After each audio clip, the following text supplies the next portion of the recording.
जुनैद जमशेद से मिलने इनके डिफेंस कराची में वाक़ घर पहुँचे।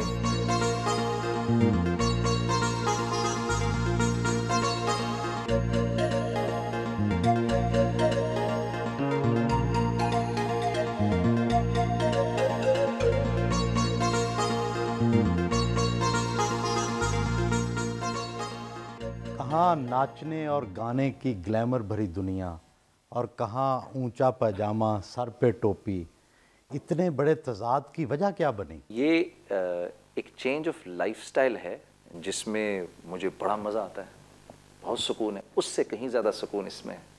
बाकी गुलूकार तो सुबह का आगाज़ रियाज से करते हैं, आपकी सुबह किस तरह से होती है? मैं तो नहीं चाहता था कि लोगों तक ये बातें पहुँचें, लेकिन मेरी सुबह का आगाज़ बहुत जल्दी होता है। फ़जर की नमाज से थोड़ा सा पहले उठता हूँ, फिर ज़रा ये है कि अल्लाह के सामने खड़ा होके अपने गुनाहों की तौबा और इस्तग़फ़ार, और जो अभी अगले सारा दिन के जो हालात हैं मैं अल्लाह के सामने रखता हूँ कि या अल्लाह, इरादा तो ये है कि ये ऐसे से ऐसे हो जाए, लेकिन आप इसको ऐसे करें जैसे आप समझते हैं ठीक है। असर की नमाज़ पढ़ने के लिए वो घर से मस्जिद गए।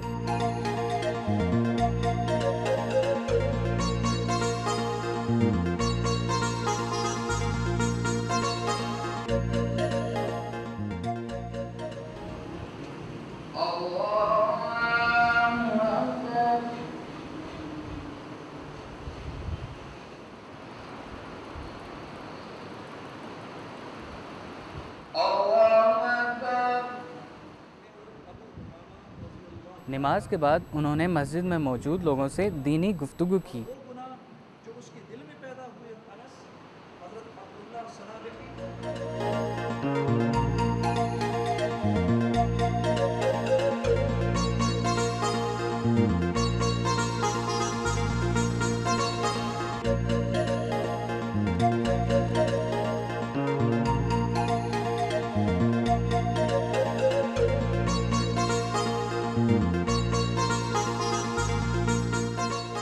तैयार होकर जिम के लिए रवाना हुए।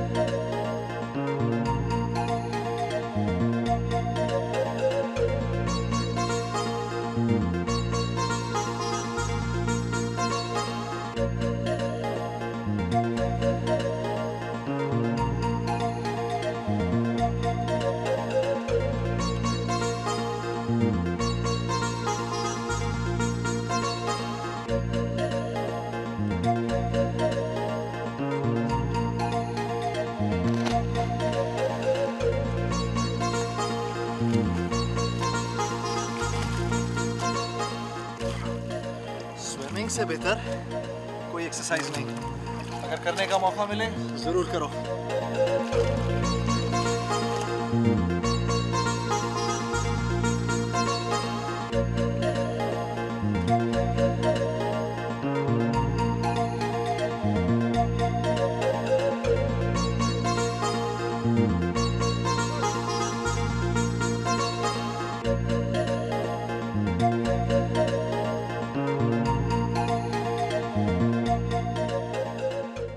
जुनैद को गाने से ज़्यादा गिटार बजाने का बहुत शौक़ था।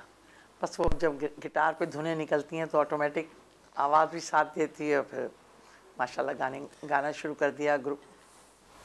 ये जब हम यहाँ से गए, मैं और ये उम्रा के लिए गए हुए थे, तो जहाज़ मैं ख़ुद लेके गया था, तो ये साथ गए, तो उन्होंने जुनैद से फरमाइश की, तो जुनैद ने कहा मामा मेरे लिए आप गिटार लाइएगा। तो जब हम वापस आए वहाँ से, तो ये बड़े यानी लोग और चीज़ें खरीदते हैं, ये गिटार की तलाश में घूमती फिरती थी। तो नमाज रोज़ा तो हम शुरू से ही करते, मगर मस्जिद का एक रुख जो था, अल्लाह का घर, वहाँ का रुख इन्होंने पहले इख्तियार किया। अल्हम्दुलिल्लाह, खुदा इनके दम को सलामत रखे। जब ये उस हल्के में थे, जब भी मैं इनके साथ साथ हुआ करती थी, हर जगह दुबई तक इनके शो देखने में इनके साथ जाती थी। और अब माशाल्लाह जिस जगह ये अब हैं, अब आप मेरे हुलिये से अंदाज़ा लगा सकते हैं कि अभी मैं इनके पीछे पीछे चल रही हूँ।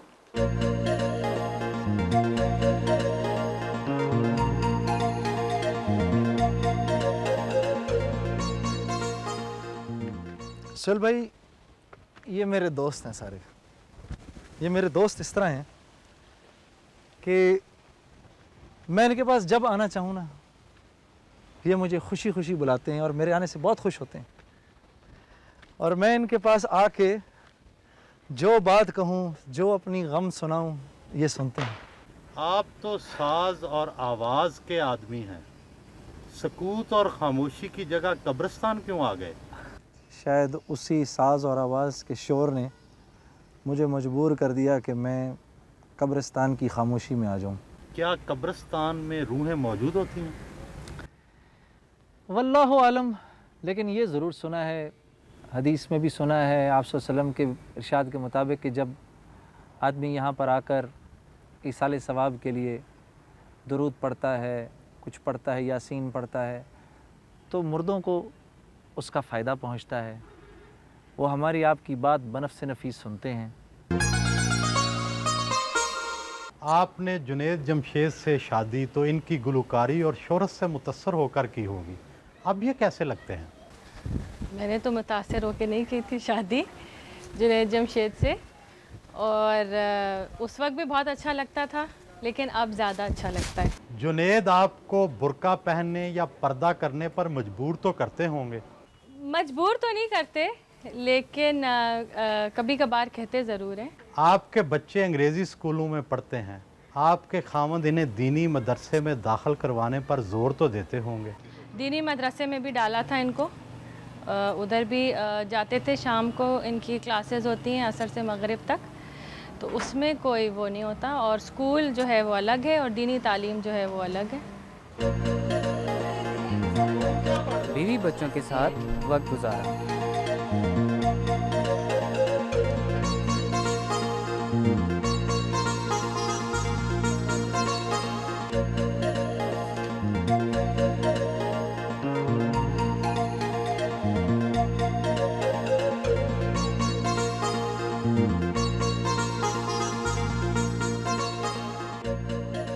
कहाँ रोशनियों की दुनिया, ख़वातीन परस्तारों का हजूम, और कहाँ चिल्ले और मजहबी इज्तमात में शिरकत।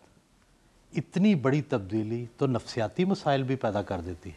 नफ्सियाती मसाइल पैदा हो जाते हैं, और यही वजह है कि जब शुरू में इस तरफ आया तो दिल नहीं माना।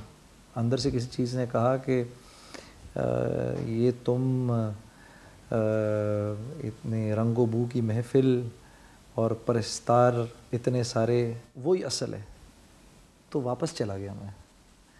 लेकिन फिर ये है कि इस लाइन का एक दफ़ा मज़ा आ जाए, अल्लाह से दोस्ती का एक दफ़ा मज़ा आ जाए, तो वो फिर चैन से बैठने नहीं देता, वो आदमी को वापस खींच लेता है।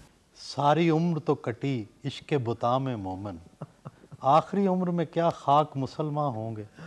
कुछ नौजवान एतराज़ करते हैं कि आपने ख़ुद तो सब कुछ देख लिया, अब हमें नसीहतें करते हैं। अल्लाह अकबर। बात ये है कि ये नौजवान जो एतराज़ कर रहे हैं, अगर तो ये समझ रहे हैं कि मेरी उम्र में आके वही सब कुछ करने को दिल नहीं करता, तो ये इनकी सबसे बड़ी बेवकूफ़ी है। नामवर पैगंबर हज़रत दाऊद अलैहिस्सलाम की खूबसूरत आवाज़ के हवाले से लहन दाऊदी मशहूर है। इस्लाम में गाने के हवाले से फिर क्या हदूद क़यूद है? लहन दाऊदी की शोहरत उनके ज़बूर पढ़ने से थी। हज़रत दाऊद अलैहिस्सलाम के ज़माने में मौसीकी का बड़ा ज़ोर था, बहुत ज़्यादा ज़ोर था, और यही ढोल ताशे सब कुछ उधर बहुत ज़्यादा बहुतात थी।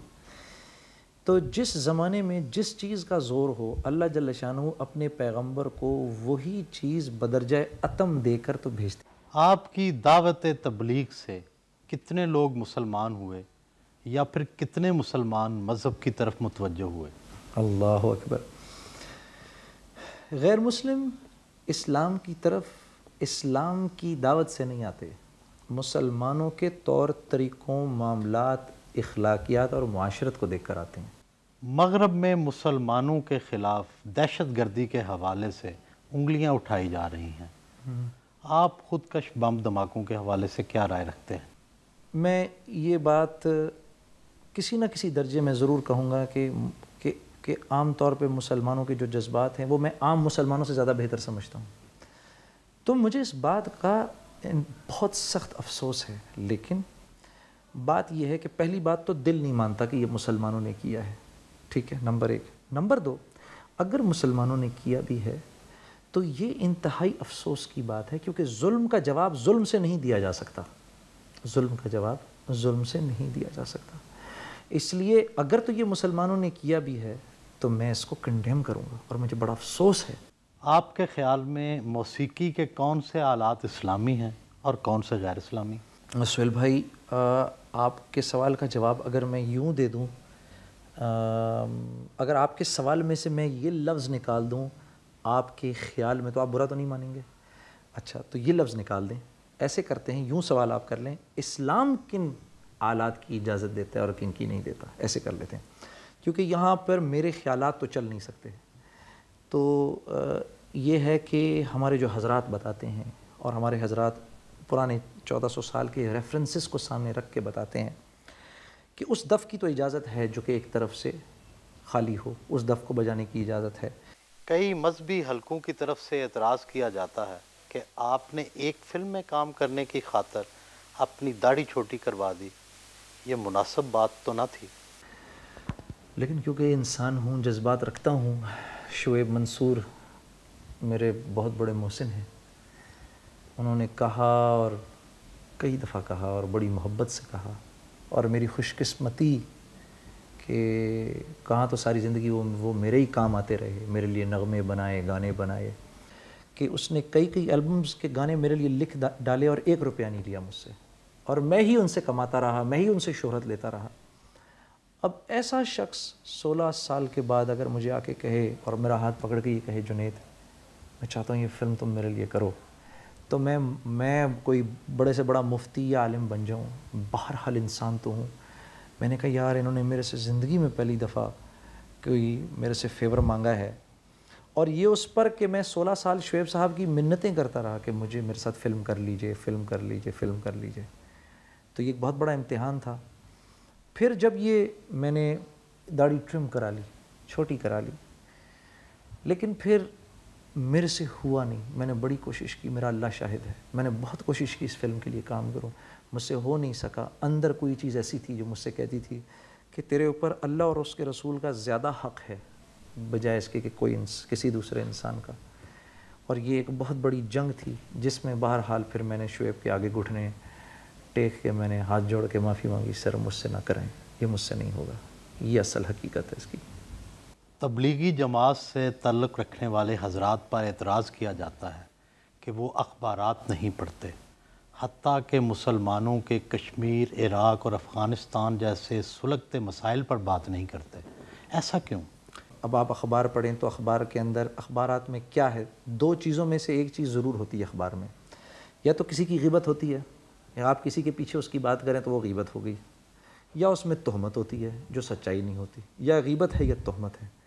तो मैं तो लोगों को अल्लाह की तरफ बुलाने जा रहा हूँ, तो मैं कैसे ग़ीबत का मुर्तकिब हूँ और मैं कैसे तोहमत लगाऊँ किसी और के ऊपर।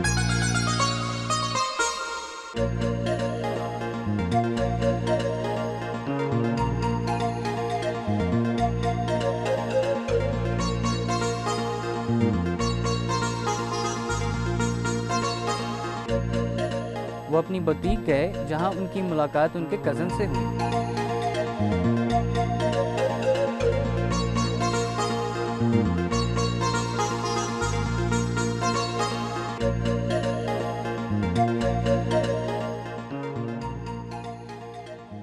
रमज़ान में रिलीज़ होने वाली उनकी एल्बम की रिकॉर्डिंग सुनने स्टूडियो पहुंचे। फैज़ी हमारे दोस्त सर वड़ाई साहब, सर साहब ये हमारे इंजीनियर हैं और प्रोड्यूसर भी हैं एल्बम के, भाई फैज़ी साहब। तो जी आप तशरीफ़ रखें थोड़ा सा ज़रा। हाँ